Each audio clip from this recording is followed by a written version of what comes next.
Piping తో dress కి పలక మేడ ఎలా మనం వేసుకోవాలి పైపింగ్ అనే దాని గురించి డౌట్. మీ అందరికి ఉందా డౌట్? అందరికి ఉందా?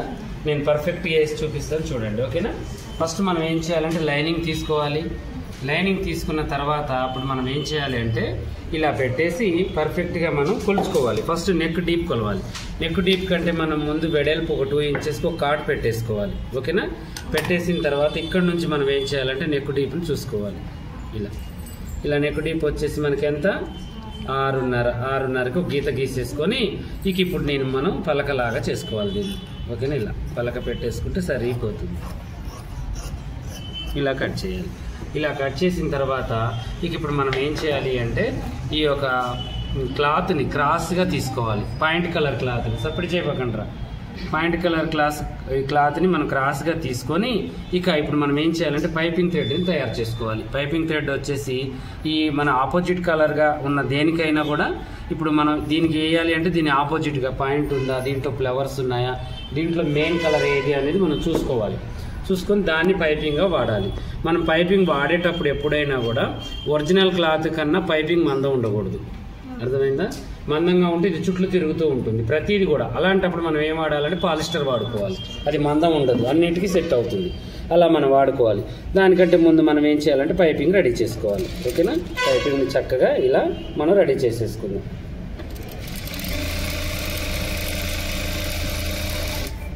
ఇలా మనం పైపింగ్ని రెడీ చేసేసుకొని పలక మెడకు కానీ మన మూలలు వచ్చిన దగ్గర కానీ టెన్షన్ పడొద్దు ముందు. అదే అలకన అనమాట. మనకి రౌండ్ మెడల కన్నా కూడా ఈ పలక మెడలే చాలా చక్కగా వస్తూ ఉంటాయి.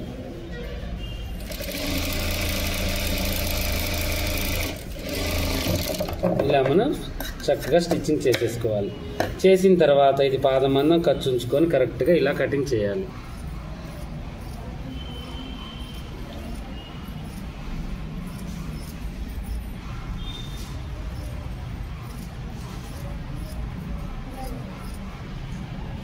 అయితే వేయాలనుకుంటూ దాంట్లో లైనింగ్ పార్ట్కి మనం ఇది తీసేసుకోవాలి.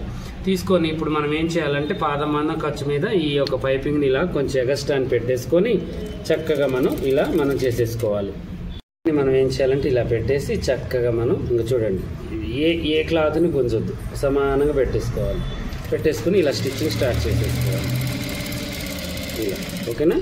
ఇలా స్టార్ట్ చేసిన తర్వాత ఎక్కడికైతే మూల దగ్గరికి మనకి ఇటు పాదం ఉండే క్లాత్ దగ్గరికి తీసుకొచ్చుకొని దీన్ని ఇలా పెట్టేసి దీన్ని ఏం చేయాలంటే చిన్నగా ఇటువైపుకి మలపాలి, ఓకేనా? మలిపిన తర్వాత దీన్ని ఇలా అనుకొని ఈ మూల మీదకి ముందుకని ఒక కుట్టు మళ్ళీ వెనక్కి వేసుకోవాలి. కరెక్ట్ మూల వచ్చేస్తుంది మనకి. వచ్చేసిన తర్వాత దీన్ని ఇలా మనం ఇప్పుడు ఇక్కడ గుంజాలి, ఓకేనా? ఇలా గుంజేసిన తర్వాత ఇప్పుడు మనం ఏం చేయాలంటే కుట్టు వేసుకోవాలి. ఇలా పడిన తర్వాత కుట్టుని మళ్ళీ యథావిధిగా గుంజకుండా ఇలా మనం స్టిచ్చింగ్ చేసేసుకోవాలి, ఓకేనా? నెక్స్ట్ మళ్ళీ సేమ్ ప్రాసెస్. ఇక్కడికి వచ్చిన తర్వాత దీన్ని మళ్ళీ మనం ఏం చేయాలంటే ఇలా అనుకోవాలి. ఇలా అనుకొని కొంచెం ఇట్లానండి, లేకపోతే కొద్దిగా ఇలా అంటే మనకేమవుతుందంటే పర్ఫెక్ట్గా మనకి మూల అనేది వచ్చేస్తుంది. ఈ మూలని కొంచెం ఇలా అన్న తర్వాత మళ్ళీ రిటర్న్ స్టిచ్చింగ్ అనేది చేయాలి. దాన్ని అదే కుట్టు మీద పడేసిన తర్వాత దీన్ని ఇలా పెట్టేసి ఇంకా ఇప్పుడు మనం స్టిచ్చింగ్ చేసేసుకోవాలి.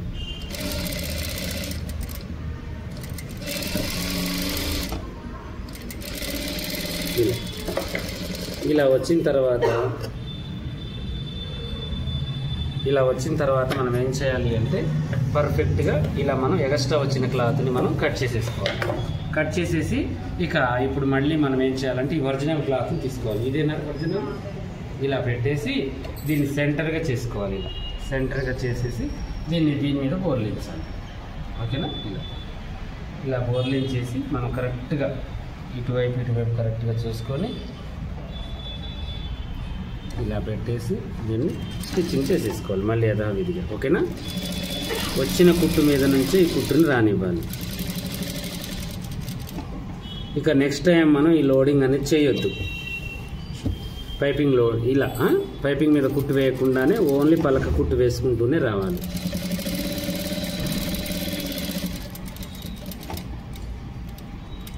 మూల దగ్గరకు వచ్చేసేసరికి మనం కరెక్ట్గా మారుస్తూ ఉండాలి, ఓకేనా? కొంచెం అటు ఇటుగా వేసినా కూడా మూలలు పోతూ ఉంటాయి, పర్ఫెక్ట్గా రావు.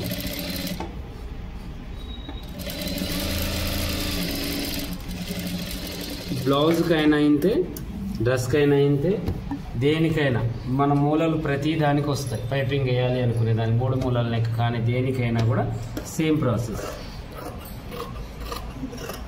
దీన్ని కరెక్ట్గా పాదం మందం ఖర్చు ఉంచుకొని తీసేసుకోవాలి.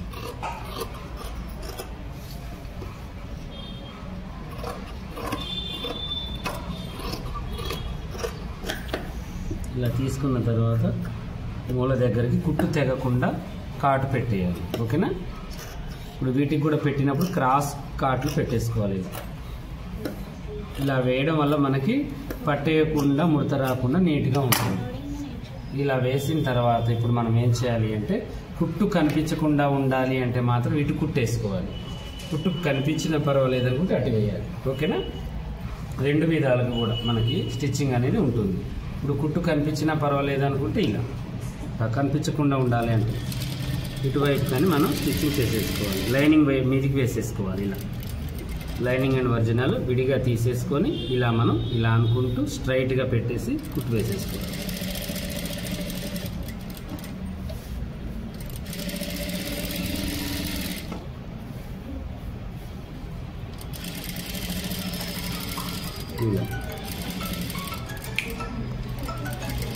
ఇలా మనం చేసేసుకోవాలి.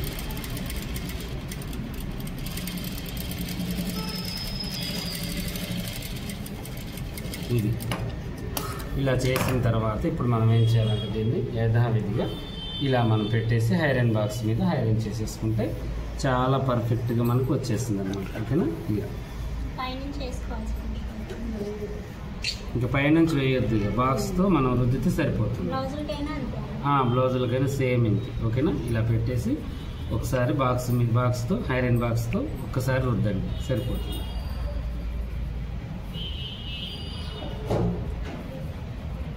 ఉట్టుబడ్డది కొంచెం ఇప్పి యువతలు కనిపి ఇలా మనం వేసుకోవాలన్నమాట. పర్ఫెక్ట్గా వచ్చేస్తుంది.